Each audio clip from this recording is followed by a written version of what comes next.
Imagine a quiet neighborhood where the community pool was the heart of everyone's weekend. Kids laughing, parents relaxing, and families building memories together. Nobody could have guessed that one entitled woman would soon try to ruin it all. But before the storm, let's go back to the days when everything at the pool felt perfect. It was the beginning of summer, the kind of season where every weekend seemed made for sunshine and laughter. The neighborhood pool wasn't just a spot to swim. It was a community gathering place. Bright blue water shimmered under the sun. The sound of splashes filled the air, and cheerful chatter from families carried across the area. Parents would bring picnic baskets, folding chairs, and sunscreen, knowing they would spend hours watching their kids dive, splash, and race each other across the pool. For them, the pool was a safe haven, a place where adults could relax while children had the time of their lives. The smell of fresh barbecue from nearby grills often drifted across the pool fence, mixing with the scent of chlorine. It was a sensory picture of summer, warmth, water, and togetherness. Everyone looked forward to weekends because the pool was the one place where neighbors became friends, kids formed new bonds, and laughter echoed until sunset. For most parents, Saturdays meant early preparation. Moms packed snacks, juices, and fruit, while dads often carried floaties, towels, and extra umbrellas. Families would arrive in waves throughout the morning. Some parents preferred to sit on the shaded benches, chatting about work, family plans, or the latest community updates. Others joined in the games with their kids, splashing the shallow end or teaching them how to swim. It was a space free of judgment. No one cared if kids were too noisy or if parents looked exhausted. Everyone understood that this was a time to unwind. The pool became a rhythm of summer life. Mornings spent cooling off in the water, afternoons filled with laughter, and evenings when tired kids left with sun-kissed cheeks and happy smiles. The children, of course, were the heart of the pool spirit. From toddlers and inflatable rings to teenagers diving fearlessly, the pool catered to every age. The younger kids loved splashing in the shallow section, their squeals rising above the sound of water. Slightly older children turned the pool into their playground, racing each other, inventing games like sharks and minnows, or practicing cannonball dives from the side. Every time a big splash landed on the deck, the other kids would cheer and parents would laugh. It wasn't just play. It was a memory-making machine. Kids who might never have talked in school became best friends in the pool, bonded by water and fun. The pool wasn't just entertainment. It was childhood magic unfolding in real time. One of the best parts of the pool was the way it brought the community together. Families who barely interacted during the week suddenly became allies on weekends. Neighbors shared snacks, offered each other sunscreen, and sometimes even traded babysitting favors. Birthdays were celebrated by the poolside, with balloons tied to fences and cupcakes passed around. On hot afternoons, someone might bring a speaker and play light music, which created a festive atmosphere without ever disturbing anyone. Everyone had a role. The teens sometimes helped watch the younger kids. The adults kept an eye on safety, and the little ones reminded everyone what pure joy looked like. It was a kind of balance that made people feel proud to be part of this neighborhood. Imagine the scene on a typical Saturday. The sun glinting off the water like scattered diamonds. Kids shouting, "Watch me, watch me," as they showed off a new swimming skill. Parents leaning back in their chairs, sipping iced tea or lemonade, chatting about how fast the kids were growing.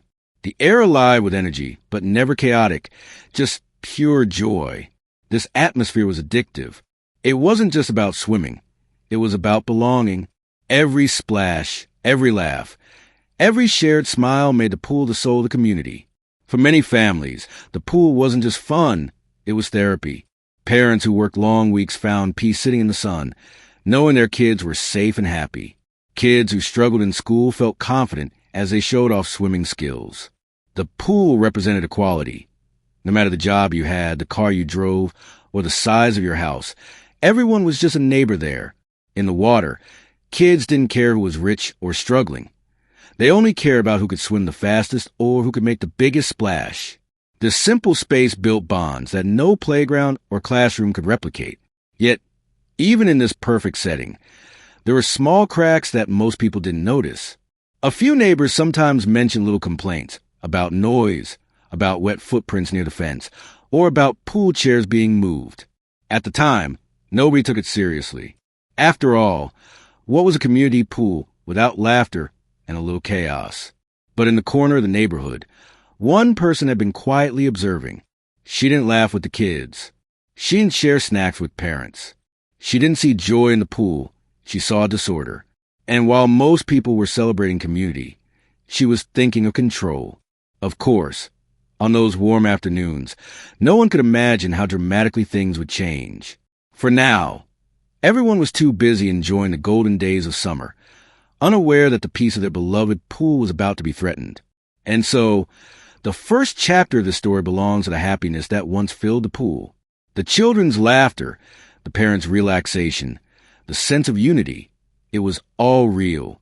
This was a calm before the storm, the picture-perfect memory that made what came next even more shocking. Because as beautiful as these days were, trouble was already lurking nearby. Soon, one woman's obsession with control would turn this summer paradise into a battlefield. The peaceful days at the pool didn't last forever. Just as families began to feel that this summer would be perfect, a new presence emerged. Someone who didn't share their joy, laughter, or sense of community. Her name wasn't necessary. Everyone in the neighborhood would soon know her as the woman who believed she could control everything. She was Karen. Karen's first appearance at the pool was unforgettable. She arrived not like the other families, carrying towels and snacks, but with a clipboard tucked under her arm and a frown already fixed on her face. While children splashed joyfully in the water, she stood at the gate with sharp eyes, scanning the scene as if she were an inspector sent to find faults.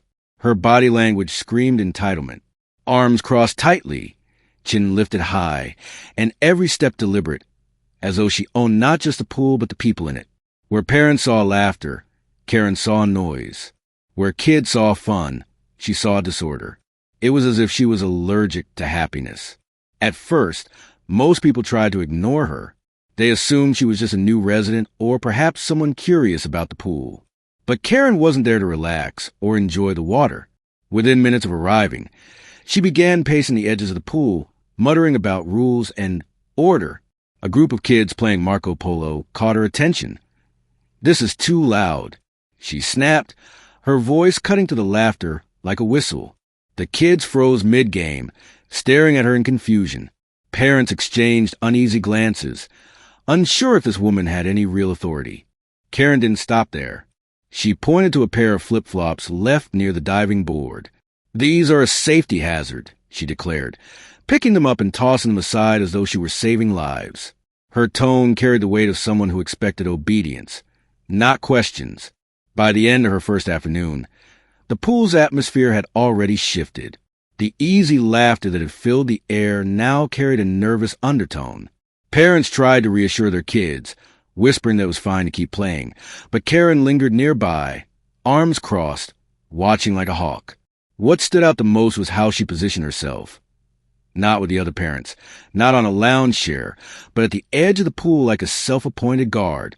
Every splash, every giggle, every drop snack seemed to annoy her. Some parents tried greeting her politely. "Hi there, are you new to the neighborhood?" One mother asked with a friendly smile. Karen responded with a curt nod and launched into a complaint about uncontrolled noise levels. The mother's smile faded. This wasn't the response she expected. Over the next few days, Karen returned. Each time, she arrived without swim gear, snacks, or children of her own. It became clear. She wasn't here to swim. She was here to monitor. Her rules began forming quickly. She approached a father who was tossing his son into the shallow end and scolded, "That's too dangerous. You shouldn't be doing that." She told another mom, "Food should not be allowed this close to the pool. It attracts insects." But perhaps the most shocking was when she confronted a group of children for splashing too much water onto the deck. "If you keep this up, I'll have to report you," she warned sternly, as if she were a lifeguard with the power to ban them. The kids, wide-eyed and nervous, looked to their parents for guidance. The truth was, Karen had no official role. She wasn't part of the HOA board. She wasn't staff. She wasn't even related to anyone swimming that day. She was simply a neighbor who believed the pool should run by her standards. Her entitled behavior started spreading discomfort. Parents who once chatted freely now found themselves watching their kids more closely, worried that Karen might single them out. The sense of ease that had made the pool so special was beginning to fade. One Saturday, she walked up to the notice board near the pool entrance. Pulling a pen from her bag, she scribbled her own rules on a scrap of paper and pinned it underneath the official guidelines. Among them were absurd restrictions like no shouting, no pool games after 3 p.m., and children must be supervised at all times within 5 feet. Parents gathered around, reading the paper in disbelief. One father shook his head. "She can't be serious," he muttered. But Karen, standing nearby, announced confidently, "These are necessary for everyone's safety and enjoyment." Her tone left no room for argument, though no one had agreed to her demands. The real breaking point came when she tried to stop a birthday celebration. A family had brought balloons and cupcakes to celebrate their daughter's 7th birthday by the pool.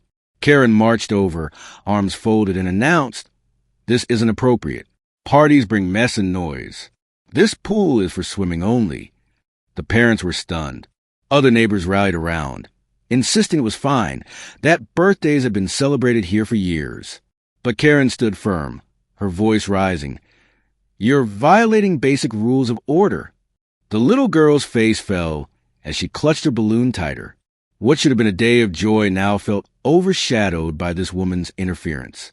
It was in that moment that many parents began to realize Karen wasn't just annoying.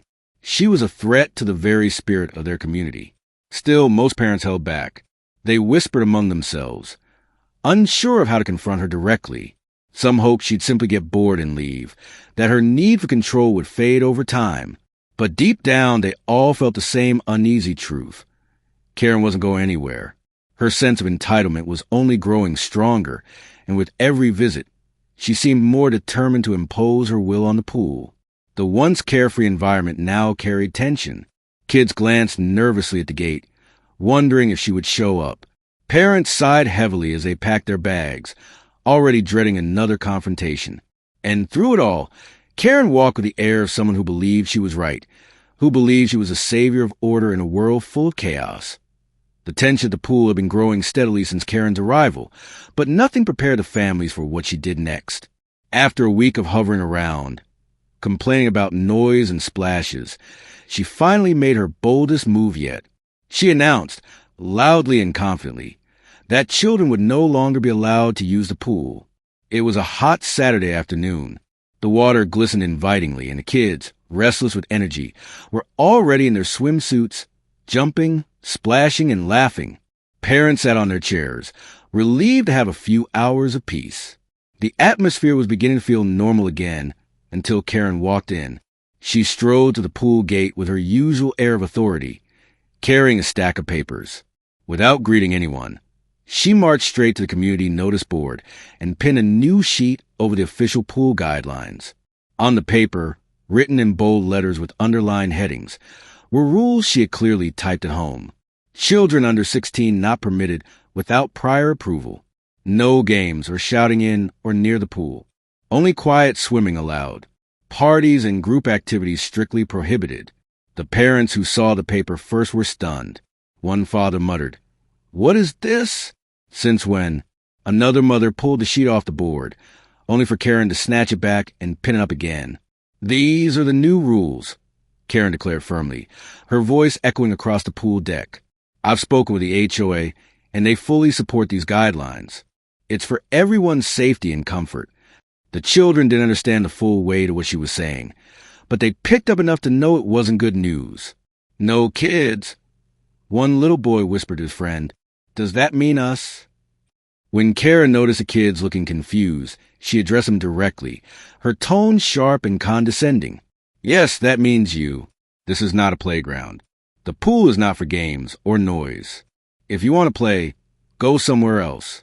This is for swimming, not chaos." The reaction was immediate. A chorus of disappointed groans and protests rose from the children. Some began to argue, "But we always play here. It's summer. This is our pool, too." Others simply stood silently, their faces falling as though something precious had just been stolen from them. The parents were equally shocked. For years, the pool had been a family space, designed precisely for children to enjoy. Now, one woman was attempting to erase that tradition with the stroke of a pen. One mother stood up from her chair, walking over to Karen. "Excuse me," she said firmly. "Who gave you the authority to do this? You can't just ban children from the pool. That's absurd." Karen, unfazed, lifted her chin and responded, "I have every right. I am in contact with the HOA board, and they've entrusted me to enforce these standards. If you want this pool to remain safe and clean, you'll follow the rules." Her words dripped with arrogance, and the certainty in her tone made some parents hesitate. Could she really have that kind of power? But others weren't fooled. They knew the HOA had not made any such announcement. Karen was bluffing, relying on confidence and intimidation to make her lies believable. Meanwhile, the kids were growing restless. A group of them, unaware of the seriousness of the situation, jumped into the pool anyway. They splashed each other, laughing as they always did. Karen spun around instantly, pointing her finger at them like a prison guard catching escapees. "Out! Get out of the pool this instant," she shouted. Her voice cracked like a whip across the deck. The children froze, startled by the sudden command. Some of them climbed out nervously, dripping water onto the pavement, while others looked toward their parents for reassurance. One father, frustrated, raised his voice. "They're kids, for crying out loud. They're not hurting anyone." Karen turned her glare on him. "That's where you're wrong. They are disturbing everyone. The constant noise, the splashing, the lack of discipline. It makes this pool unbearable. If people want peace, they can't have children running wild here." Her words silenced the area. For a moment, it felt as though the pool had transformed from a place of joy into a courtroom where Karen alone was the judge. The arrogance in her behavior became more and more evident as she strutted across the pool deck. She walked up to families, pointing at towels spread out too close to the edge, scolding kids for splashing too high, and criticizing parents for not supervising properly. One mother whispered to another, "Who does she think she is? She doesn't even have kids."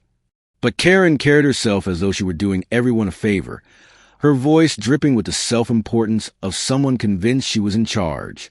She even went as far as to say, "If these rules aren't followed, I'll make sure this pool is shut down until people learn to behave." The threat was outrageous, but it left families unsettled. No one wanted to lose their beloved pool, and even though they doubted Karen had the power to shut it down, her certainty planted seeds of doubt. As the afternoon dragged on, the tension only grew. Kids who once ran to the water with squeals of joy now hesitated, glancing nervously at Karen. Parents found themselves whispering instead of chatting openly, as though afraid she might overhear and scold them too. One little girl, holding her flow tie, approached the edge of the pool.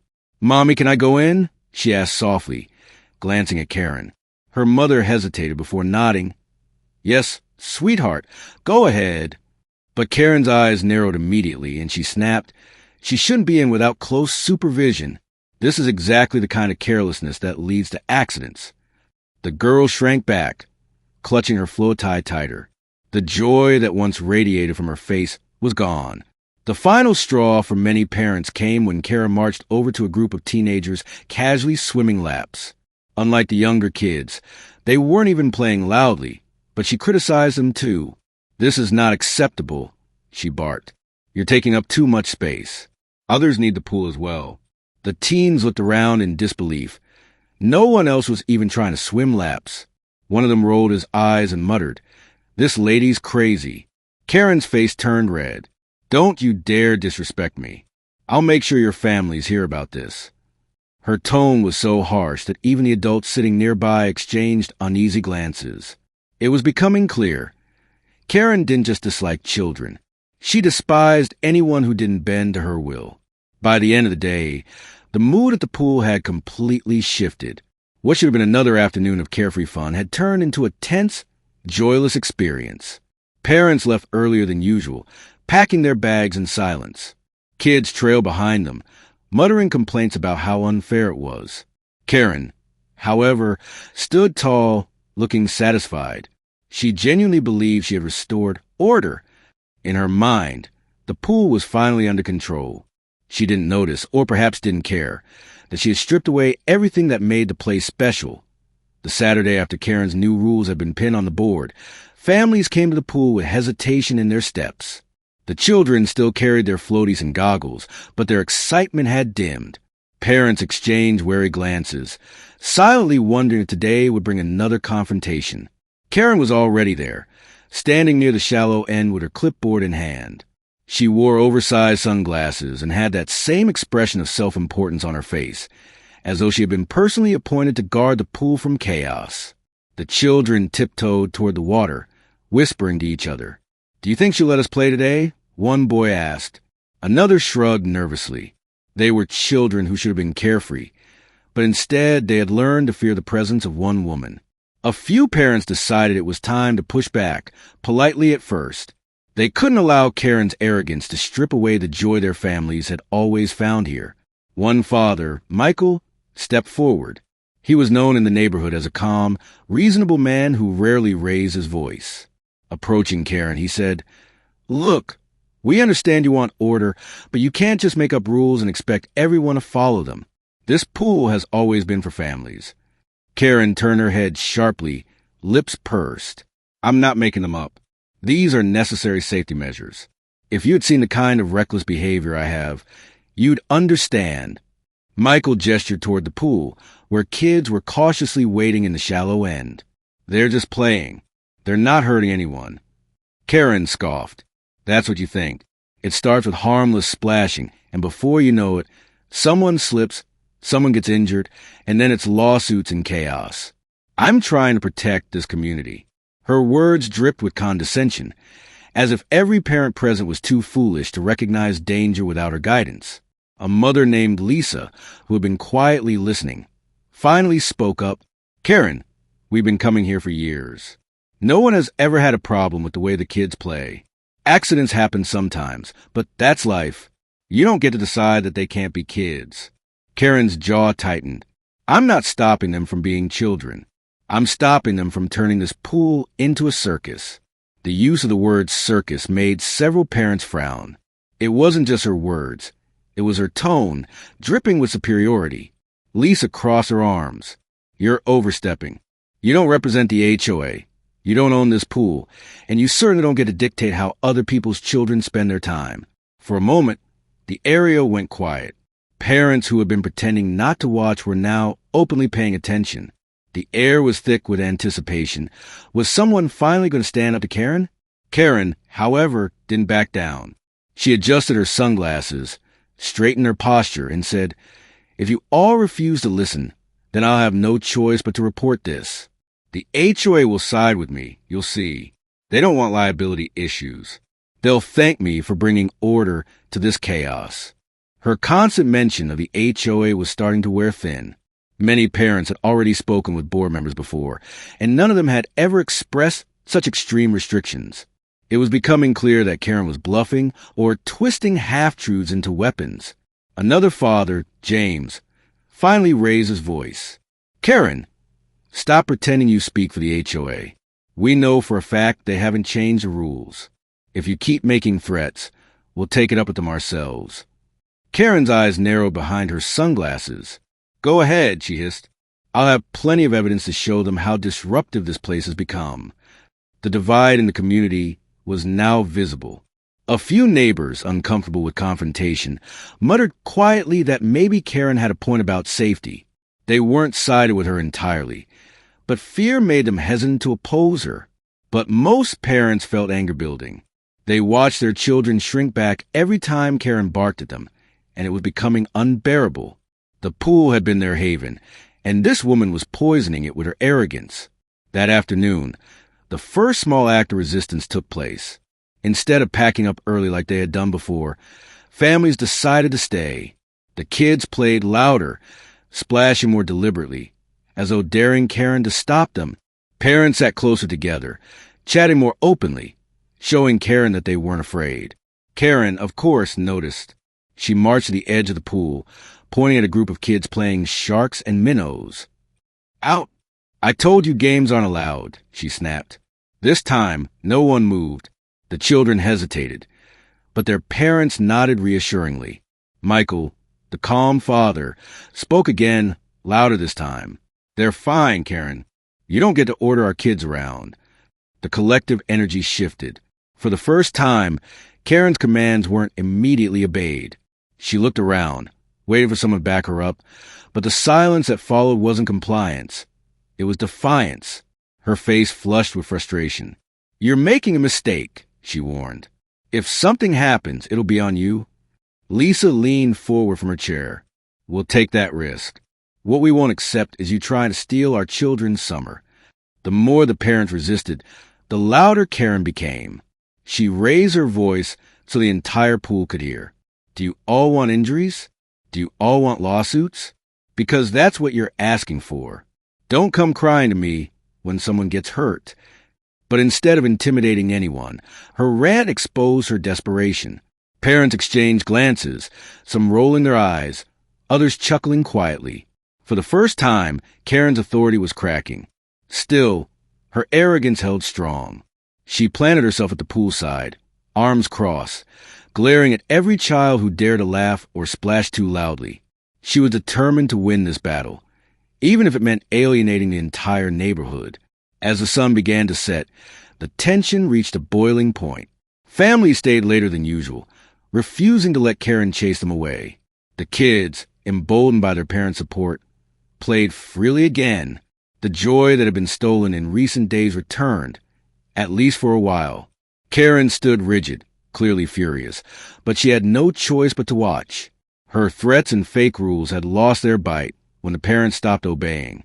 For the first time, she realized she wasn't untouchable. Still, the conflict was far from over. Karen wasn't the type to back down easily, and as much as the parents had begun to resist, they knew she would only come back louder, angrier, and more determined to enforce her will. The small victory parents had claimed by standing their ground didn't sit well with Karen. That night, she must have replayed the defiance in her head over and over, the laughter of children she couldn't silence, the parents who had dared to tell her no. By the time she returned to the pool the next day, her energy was different. It wasn't the quiet arrogance of a self-appointed rule maker anymore.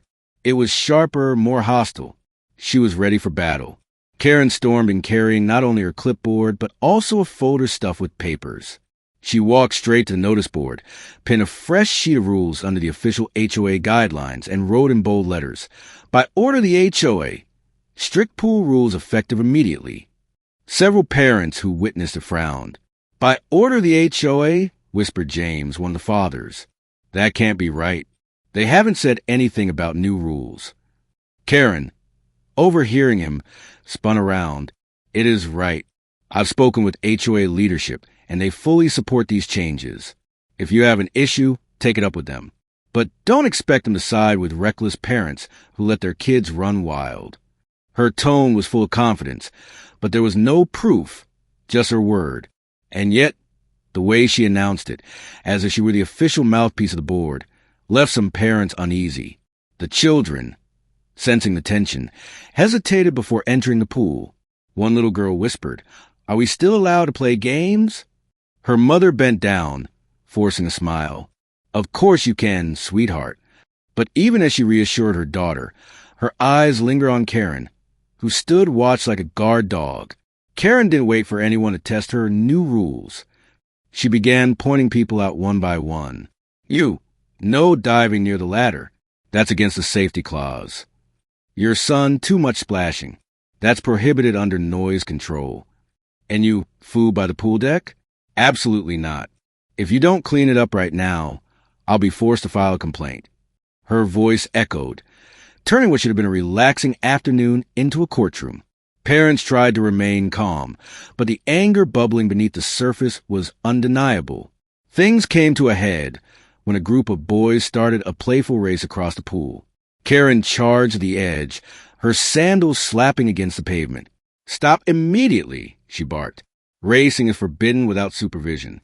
If you injure yourselves, the HOA will fine your parents, and I'll make sure it happens." The boys froze mid-stroke, climbing out awkwardly while looking toward their parents. Michael, the calm father, clenched his fists. "That's enough, Karen. You don't have a right to scare kids like this. Karen crossed her arms. I'm not scaring them. I'm protecting them. And if you think I'm bluffing about the HOA, go ahead and test me. I'll have a report on your behavior on their desk by tomorrow morning.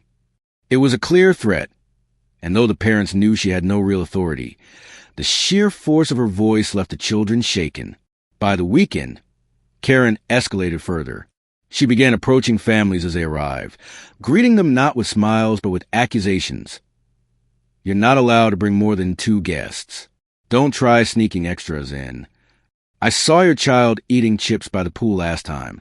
That won't happen again. I've documented everything. If this continues, there will be consequences. Her documentation was nothing more than scribbles in her clipboard, but she wielded it like a weapon. Parents whispered among themselves, their frustration mounting. The pool, once their escape from daily stress, was becoming a source of dread. One afternoon, Lisa brought her daughter to swim, hoping to lift her spirits. But as soon as the girl cannonballed into the water, Karen stormed over. Absolutely not, she shouted. Cannonballs are banned. That's reckless endangerment. Lisa rose from her chair, her patience at its limit. Banned by who? You? Because the last time I checked, no one here recognizes your authority. Karen raised her chin. The HOA recognizes it. I've already informed them about repeated safety violations. Don't be surprised if you get a notice soon. Lisa let out a bitter laugh. You mean the HOA that told us last month they were too busy to change anything about the pool rules? Go ahead and file your fake complaints. You're not scaring anyone. But though Lisa stood her ground, her daughter's joy had already been ruined. The little girl climbed out of the pool, wrapping herself in a towel, too intimidated to keep playing. That sight of children losing their joy was what hurt the parents most. The louder Karen got, the more the children retreated.